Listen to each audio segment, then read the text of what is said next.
Nouvelle vidéo Mercato OM et il y en a des choses à dire, hein. Certaines personnes disent ouais, il n'y a pas beaucoup de choses à dire, mais si en fait, hein, quand on regarde un petit peu. Avant qu'on commence, n'hésitez pas à vous abonner, à liker et à mettre un petit commentaire de ce que vous pensez de ce Mercato. Et on commence avec du très très lourd, le plus gros je pense. L'OM a discuté avec Aubameyang hier, les dirigeants ont discuté avec Aubameyang et son entourage aujourd'hui au sujet d'un retour. L'OM souhaite faire revenir le Gabonais, mais seulement à des conditions financières, pardon.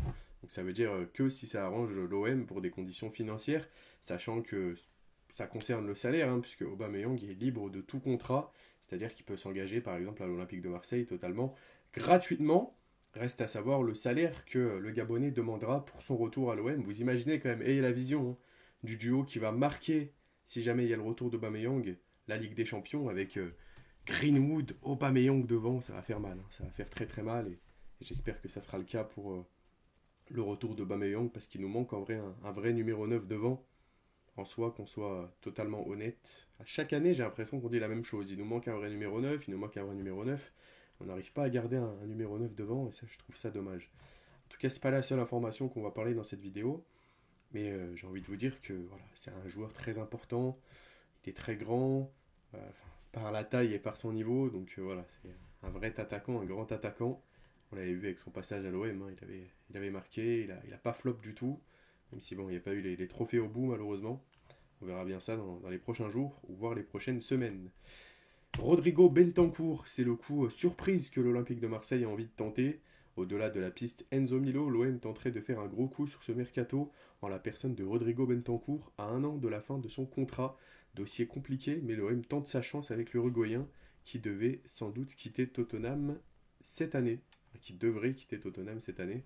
Ça vient de Paoulou, donc ça c'est une source un petit peu moins sûre, je sais pas d'où est-ce qu'il sort ça, mon cher Poulou 013 sur Twitter, mais enfin sur X plutôt, vous m'avez compris. Mais j'espère que ça va se faire. Rodrigo Bentancur qui est un sacré milieu, hein, voilà, hein, tout par son expérience. Il est à la fois jeune et enfin jeune. Il a à la fois l'expérience d'un jeune joueur malgré son âge, mais voilà, on a l'impression que c'est toujours un jeune joueur, Rodrigo Bentancur. Mais on espère qu'il sera là pour nous, hein, voilà, il a cette qualité-là de à la fois de défendre, mais aussi d'attaquer, d'aller de l'avant, de transmettre des ballons.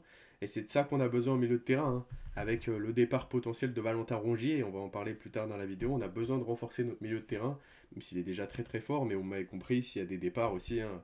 Pour l'instant on a Rabiot, Højbjerg, on a Rongier également, mais, et j'en passe, mais on va pas se priver de recruter un joueur comme ça qui pourrait bien évidemment sécuriser le milieu de terrain et être une doublette par exemple de Rabiot, de Højbjerg, ou voilà. Le coup Pogba qu'on a manqué aussi, hein, Pogba qui a signé à Monaco alors que la plupart des rumeurs étaient pourtant à l'Olympique de Marseille.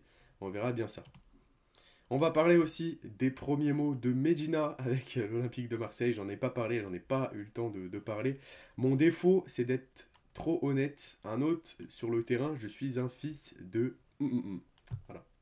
Mon style de jeu, j'aime bien casser les... Voilà, il commence très fort, hein. Medina pour ses premiers mots à l'Olympique de Marseille. Bon, moi personnellement, j'aurais pas été aussi fort. Mais après, au moins, on connaît le joueur. On sait que c'est un joueur qui a un caractère marseillais. Si vous voyez ce que je veux dire, donc tant mieux, ouais, tant mieux. J'ai envie de dire que ça montre qu'il aura la grinta sur le terrain, j'espère. Bon, après, avec Lens, il y a eu quelques moments où il s'est fait un petit peu passer, etc. Mais bon, ça reste un joueur très correct défensivement, qui sait faire les différences aussi offensivement. On verra bien ça quand il signera, enfin, quand il jouera son prochain match avec l'Olympique de Marseille. On parle aussi d'Angel Gomez qui portera le numéro 8 à l'Olympique de Marseille. Voilà, c'est un petit peu une vidéo pour parler de tout, hein. J'en fais pratiquement tous les jours. J'avais fait une petite pause parce que j'étais en vacances, donc voilà, n'oubliez pas de me soutenir.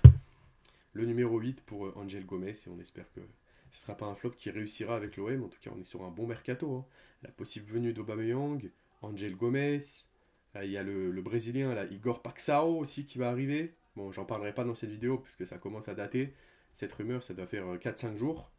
On enchaîne du coup avec Weah. L'OM souhaiterait, et là c'est très intéressant, hein, parce que je trouve que c'est vraiment un très bon joueur. L'OM souhaiterait un prêt avec option d'achat pour s'attacher les services de Timothy Weah cette saison. La Juventus souhaite 15 millions d'euros et pourrait accepter un prêt avec obligation d'achat de la part du club italien. Qu'en pensez-vous, Timothy Weah? N'hésitez pas à me le dire dans les commentaires. Ancien Lillois, il me semble, non, si je ne me trompe pas. Ou peut-être que je fais une métaphore assez controversée. En tout cas, la source, c'est la Stampa et c'est Guillaume MP. Voilà, ça m'a l'air des sources assez sûres. Hein. Mercato OM, aussi un compte que je connais très bien. Je suis abonné sur Twitter. Mais à mon avis, Timothy Weah, ce serait plus pour être voilà, une doublette qu'un joueur titulaire. Mais avec l'absence de certains joueurs, il pourrait être titulaire. À voir. Et enfin, la dernière information de cette vidéo, l'OM réclame 10 millions d'euros pour se séparer de Valentin Rongier cet été, selon l'équipe. Donc Valentin Rongier serait sur le départ, mais on réclame 10 millions d'euros. C'est quand même très faible. J'aurais dit 15 ou 20 millions personnellement pour un joueur comme Valentin Rongier. Pour être honnête quand même, hein, c'est Valentin Rongier. C'est un joueur, il y a au moins, allez, 2-3 ans, même cette saison, même si cette saison, on l'a beaucoup moins vu. Beaucoup moins vu sur le terrain, hein, pas beaucoup moins vu au vu de ses performances. Au vu de ses performances, c'est toujours aussi bien. Mais pour vous dire qu'à chaque fois qu'il est titulaire, il récupère un nombre de ballons, excusez-moi, la chaise, elle a fait du bruit, il récupère un nombre de ballons énorme, défensivement, tout autant que pour le cœur de l'attaque, il est là. Voilà, il arrive à se projeter, il arrive aussi à changer de poste. Par exemple, si on a l'absence d'un DD, il arrive à se replacer en défenseur droit. Donc voilà, dans mon avis propre et personnel, je pense que Valentin Rongier, ça reste un très bon atout à l'Olympique de Marseille. Et s'il faut le vendre, c'est minimum 15 ou 20 millions. Et j'irai même peut-être plus loin, on va me prendre pour un fou, 25 millions. Parce que pour moi, les amis, Valentin Rongier, ça reste un joyau, ça reste un diamant. Et c'est pas comme ça qu'on se l'arrache. Honnêtement, depuis qu'il est arrivé de Nantes, ça a été un sacré joueur. Voilà, c'était Kovac, c'est déjà la fin de cette petite vidéo. Hein, voilà, Mercato OM. Et n'hésitez pas à me dire si vous êtes d'accord avec tous mes points que j'ai abordés dans cette dernière. Et je vous dis à bientôt. Ciao, ciao.